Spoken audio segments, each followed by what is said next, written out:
what's going on, everyone? It's your boy Knight, and today we're going to be taking a look at puppet characters. Puppet characters are a particularly interesting archetype in fighting games because a lot of people are really daunted by playing them, and I mean rightfully so. They're some of the harder characters in the game, but they also have some of the flashy setups. So I'm going to let you know all about them in today's video, so I mean let's get right into it. Firstly, we need to really talk about what a puppet character is, because there's a lot of different characters that could kind of seem like puppet characters but aren't really, and there's a kind of like there's a bunch of different varieties. So first of all, we don't want to confuse these guys with minion characters like Jacko from Guilty Gear that throw a bunch of stuff on the floor and can interact with them. Those aren't really puppet characters. Like, you can kind of say it, but they're generally seen as like a different archetype. I like to call them minion characters. Some people call them some other things, but generally those aren't what I'm referring to when I say puppet characters. Real puppet characters, I think, can be broken down into two types of them. There's true puppet characters and pseudo puppet characters. So what do I really mean by that? Well, a true puppet character is those ones like Enchantress from DNF Duel or Carl Clover from BlazBlue, where you're actually just like straight up controlling two entities at the same time, and you have to somehow do the commands for both your characters to get a combo going between them. That's what I think a true puppet character is. A pseudo puppet character, there's a couple different examples. The main one I can give is Ghostblade from DNF Duel. They're characters that have a puppet like or another entity as part of their kit, but it's not really like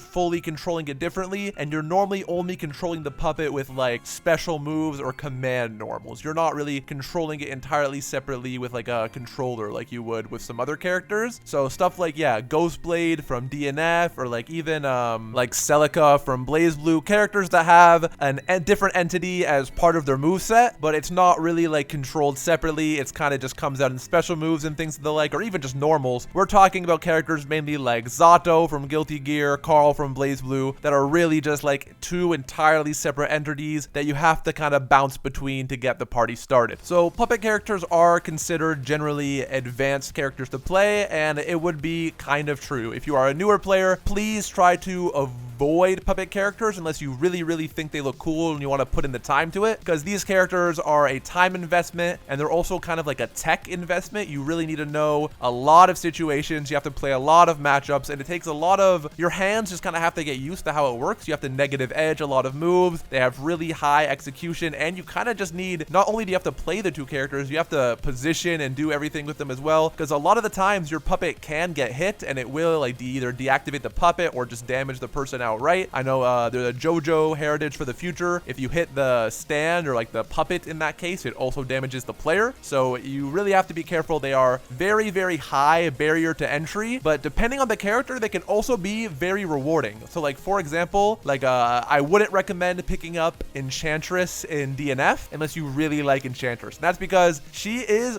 not that good of a character even once you know the mechanics. So while it is like a good kind of intro to puppet characters, that's not how I would learn them, because she's never going to reward the time you put into them. Whereas someone like Carl from DNF, he'll like absolutely obliterate your hands and give you carpal tunnel, okay, I need to stop. But once you pick him up, you'll be an absolute demon, because Carl's a top tier, and like the top tier Carl players are not to be messed with, but it is a pretty big investment if you want to pick up a puppet character and you're not familiar with playing another one, let's say. So let's say you do want to pick up a puppet character, or you're kind of just interested. What do they do? How do they actually work? What's the real game plan? Well, it definitely changes from character to character, because different characters have their puppets work in different ways. As I said, some like pseudo puppet characters like the stands in the JoJo games, if you hit the puppet, it'll damage you, so you have to be careful. They'll give you some more range, but they'll also give you a bigger hurt box, so it's kind of a trade-off there. Whereas some puppets like Zato's Eddie, for example, they work on kind of like a meter sometimes, so you can only use them for a little bit of the game, and they can't be active the whole time. Actually, a lot of ones work like that. If you've played Mortal Kombat 1 and you've seen Kenshi with his kind of ancestor puppet, you can't use it the entire time. There's a limit to how much you can have your puppet out, and the puppet is kind of considered like a steroid and not just something to have lying around the whole time. There are some puppet characters that have their puppet always active, but those characters generally have the puppet be less powerful powerful than the ones that can only be active for a small amount of time, which, I mean, if you think about it, makes sense. So some of them are like a small power-up that you can just kind of get going, or you have to position it right. Like if you take Misfortune from Skullgirl, she's generally considered a rushdown character, but she can detach her head and use her head as a puppet. So if you get the setup and the right time for it, it's a big reward, but it's not something you can just rely on all the time. So you want to learn puppet characters, but where do you start? If they're all different, they're all super complex, where do you go to learn these puppet characters? You want to pick up the archetype right now, and you need to know where to start. So I recommend you start with BlazBlue Central Fiction. Now, let me explain. I think this is probably the best way you can learn to play puppet characters, and that's because we have these three beauties right here: Celica, Relius, and Carl. So the thing with these three characters is they were specifically made one for each different skill level. So Celica is very easy to play. She's not even really a true puppet character. She's kind of a pseudo puppet character. She has a puppet that helps her out with some normals and some specials, and it just kind of gets you used to having another entity extend your hitbox and stuff like that. She's very easy to play, very easy to pick up, and you can have pretty good success on her. Then, once you want to start getting into the more true puppet characters and up the difficulty a little bit, you kind of got used to working with another entity, then you can move up to Relius. Relius isn't the hardest character in the world, but he's definitely a pretty big step up from Celica. All of a sudden, you have a true puppet, you got to start learning some setups, you got to start learning some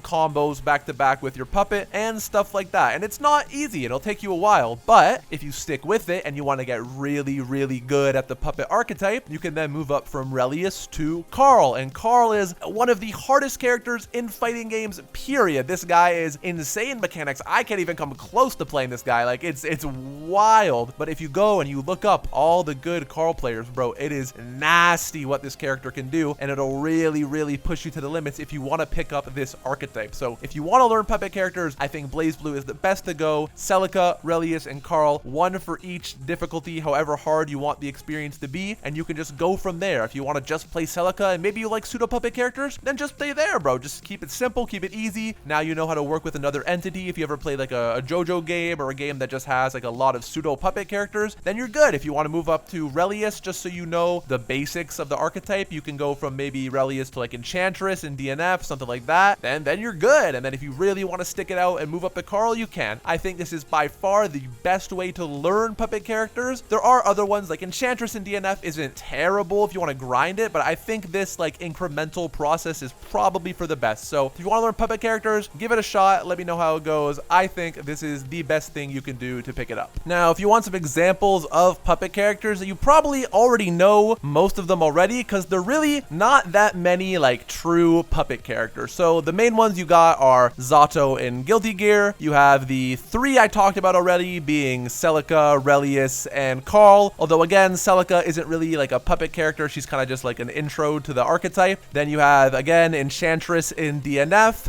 Chaos in Under Night, and then to a lesser extent, but kind of still puppet characters, you have Kenshi in Mortal Kombat, and even something like Rosalina in Smash Brothers nowadays. There really isn't many. There's a lot more like pseudo puppet characters and like stand kind of characters than there is true puppet characters, but those are the main ones. If you want to learn like a true, honest to God puppet character, pick up one of those. You can do the order I recommended, or just ones that look cool. Like Chaos from Under Night looks really cool. If you want to pick him up, give it a shot.